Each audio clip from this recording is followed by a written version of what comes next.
ఓం శ్రీ కార్తీక దామోదర స్వామియే నమః. కార్తీక పురాణం 6వ అధ్యాయము. వ్యాధ విముక్తి వృత్తాంతము. దీపదాన మాహత్యము. ద్రావిడ స్త్రీ స్వర్గగమన వృత్తాంతము. వశిష్ఠుడు మరలా ఇట్లు పలికెను. ఓ జనక మహారాజా, వినుము. కార్తీక మాసమందు భక్తితో మాసమంతయు హరికి కస్తూరితోనూ గంధముతోనూ పంచామృతములతోనూ స్నానము చేయించువాడు 10,000 అశ్వమేధ యాగముల ఫలమును పొంది తుదకు పరమపదమును పొందును. కార్తీక మాసమందు సాయంకాలమున హరిసన్నిధిలో దీపదానము ఆచరించువారు విష్ణులోకమును పొందుదురు. కార్తీక మాసమందు దీపదానము చేసిన వారు జ్ఞానమును పొంది విష్ణులోకమును పొందుదురు. కార్తీక మాసమందు ప్రత్తిని చక్కగా ధూళి లేకుండా విడదీసి వత్తిని చేసి బియ్యపు పిండితో గాని గోధుమ పిండితో గాని పాత్రను చేసి గోఘృతమును పోసి వత్తిని తడిపి వెలిగించి వేద బ్రాహ్మణునికి పూజించి ఇవ్వవలెను. ఇట్లు మాసమంతయు చేసి అంత మందు వెండితో పాత్రను చేయించి బంగారముతో ఒత్తిని చేయించి బియ్యపు పిండిలో మధ్యగా ఉంచి పూజించి నివేదించి తరువాత బ్రాహ్మణ భోజనము గావించి తరువాత తాను స్వయముగా ఈ క్రింది మంత్రమును చెప్పుచు ఆ దీపమును దానము చేయవలెను. మంత్రార్థము.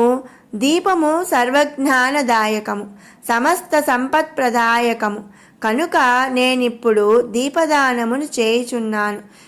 దీనివల్ల నాకు నిరంతరము శాంతి కలుగుగాక. ఈ ప్రకారముగా స్త్రీ గాని పురుషుడు గాని కార్తీక మాసమందు ఆచరించిన ఎడల అనంత ఫలమును పొందుదురు. దీపమును పెట్టినవారు విద్యను, శాస్త్రఫలమును, ఆయుస్సును, స్వర్గమును, సమస్త సంపత్తులను పొందుదురు. కార్తీక దీపదానము వలన మనోవాక్కాయముల చేత చేయబడిన తెలిసి తెలియక చేసిన పాపములు నశించును. పూర్వకాలమున ద్రావిడ దేశమందు సుతబంధు విహీన అయిన ఒక స్త్రీ గలదు. ఆ స్త్రీ నిత్యము భిక్షాన్నమును భుజించెడిది. ఎప్పుడు దూషితాన్నమును భుజించెడిది. చద్ది అన్నమునే తినెడిది.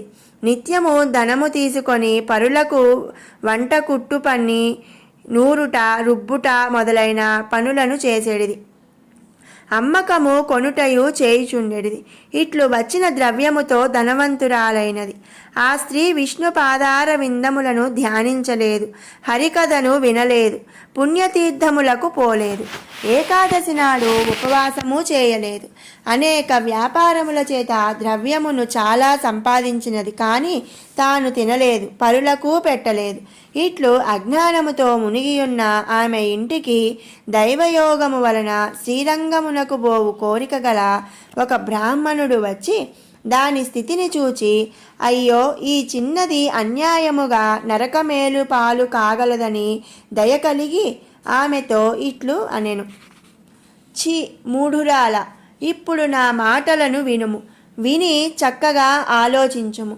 ఈ దేహము సుఖదుఖములతో కూడినది. చర్మము, మాంసము, ఎముకలు వీటితో కూడినది. దుఃఖములకు నిలయము. భూమి, ఆకాశం, వాయువు, అగ్ని, జలము అను పంచభూతముల వలన కలిగినది. దేహము నశించగా పంచభూతములు చూడునందు పడిన వర్షబిందువు వలె పడి తొలగిపోవును. ఈ దేహము నీటి మీద బుడగవలే నశించును. ఇది నిశ్చయము. నిత్యము గాని దేహమును నిత్యమని నమ్మితివి. ఇది అగ్నిలో పడిన మిడుత వలె నశించును. కాబట్టి మోహమును విడువుము. సత్యస్వరూపుడు భూతములందు దయగలవాడగు హరిని ధ్యానించుము. కామమనగా కోరిక, క్రోధమనగా కోపము, లోభమనగా ఆశ, మోహమనగా మమకార అహంకారాలు వీటిని విడువుము. ద్రవ్యము వదులుము. నిశ్చలమైన భక్తితో హరి పాదార వింద ధ్యానము చేయుము. కార్తీక మాసమందు ప్రాతస్నానం ఆచరించుము. విష్ణుప్రీతిగా దానము చేయుము. బ్రాహ్మణునకు దీపదానము చేయుము. అట్లు చేసిన ఎడల అనేక జన్మముల పాపములు నశించును, సందేహము వలదు. ఇట్లు చెప్పి బ్రాహ్మణుడు తూర్పుగా వెళ్ళెను. తరువాత ఆ మాటలు నమ్మి విచారించి ఆశ్చర్యమొంది చేసిన పాపకములను వగచి కార్తీక వ్రతమును ఆరంభించెను. సూర్యోదయ సమయాన శీతోదక స్నానము, హరిపూజ, దీపదానము, తరువాత పురాణ శ్రవణము ఈ ప్రకారముగా కార్తీక మాసము 9 రోజులు చేసి బ్రాహ్మణ భోజన సమారాధన చేసెను. 9 రోజులు శీతోదక స్నానము చేయుట చేత ఆ స్త్రీకి శీతజ్వరము సంభవించి గర్భమందు రోగము జనించి రాత్రింబగళ్ళు పీడితురాలై బంధుహీనయై దుఃఖించి చివరకు మృతి నొందినది. తరువాత విమానమెక్కి శాశ్వత స్వర్గసుఖములను పొందినది. కాబట్టి కార్తీక మాసమందు అన్నిటికంటే దీపదానము అధిక పుణ్యప్రదము. కార్తీక దీపదానము తెలిసి తెలియక చేసిన పాపములను నశింపజేయును. ఇట్లు పూర్వము శివుడు పలికెను. రాజా, ఈ రహస్యమును నీకు చెప్పి తిని దీనిని విన్నవారు జన్మ సంసార బంధనమును త్రెంచుకొని వైకుంఠము పొందుదురు. ఓం శ్రీ కార్తీక దామోదర స్వామియే నమః. ఘటో వా మృత్పిండో వాప్యనురపి చ ధూమోగ్నిరచలః పటో వా తంతుర్వా పరిహరతి కిం ఘోరశమనం వృథా కంఠక్షోభం వహసి తరసా తర్కవచసా పదాంభోజం శంభోర్భజ పరమ సౌఖ్యం వ్రజసుదీహి. అంటే, ఓ మనసా, కుండలు తయారు చేయడానికి మట్టి సాధనం, దానికి పరమాణువులు కారణం. కొండ మీద పొగ కనబడుతూ ఉంటుంది కాబట్టి అక్కడ నిప్పు ఉన్నది. బట్టలు దారం వల్ల తయారవుతాయి.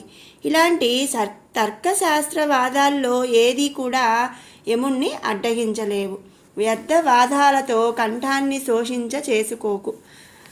పరమేశ్వరుని పాదపద్మాలను సేవించి సుఖింపుము అని ఈ శ్లోకం యొక్క అర్థం.